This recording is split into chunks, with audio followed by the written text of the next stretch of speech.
കാലവും മാറി, കോലവും മാറി, അതുകൊണ്ട് തന്നെ ഇസ്ലാമിൻ്റെ ചില നിയമങ്ങളും മാറണം എന്ന് വാശി പിടിക്കുന്ന പുതിയ കാലത്തെ ജെൻസി യൂത്തിനോട് ചെറിയൊരു റിമൈൻഡറാണ്. ഇസ്ലാമിൻ്റെ ചില നിയമങ്ങൾ ഔട്ട്ഡേറ്റഡ് ആണെന്ന് നിങ്ങൾക്ക് തോന്നുന്നുണ്ടായിരിക്കും. കാരണം കെട്ടയിച്ചു വിട്ട ലിബറൽ ചിന്തകളോടെ നിങ്ങളെ ജീവിക്കാൻ ഇസ്ലാമിൻ്റെ ചില നിയമങ്ങൾ, ചില ബൗണ്ടറീസ് വെക്കുന്നുണ്ട്. ആ നിയമങ്ങളൊക്കെ നിങ്ങൾക്കൊരു തടസ്സമാണ്.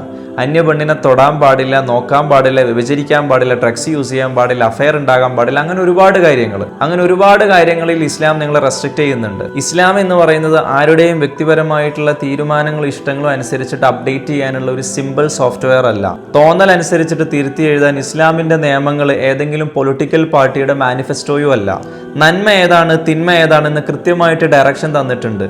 അത് ഇന്നലെയും അങ്ങനെയായിരുന്നു, ഇന്നും അങ്ങനെ തന്നെയാണ്, നാളെയും അത് അങ്ങനെ തന്നെ ആയിരിക്കുകയും ചെയ്യും. നിങ്ങൾ മനസ്സിലാക്കേണ്ടത് ഇസ്ലാം മനുഷ്യനുണ്ടാക്കിയതല്ല.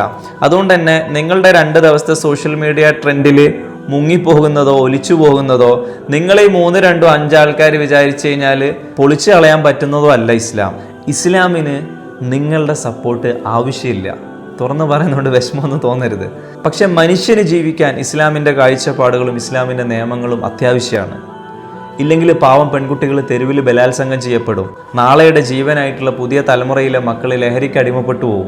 സോ വേണമെങ്കിൽ നിങ്ങൾക്ക് മാറാം. സൂര്യന് വെളിച്ചം കൊടുക്കാൻ വേണ്ടിയിട്ട് നമ്മളാരും ടോർച്ച് അടിച്ചു കൊടുക്കാറില്ലല്ലോ. അതുകൊണ്ട് തന്നെ ഇസ്ലാമിനെ നിലനിൽക്കാൻ നിങ്ങളുടെ അപ്രൂവൽ വേണമെന്നില്ല. And finally your life, your choice, no matter.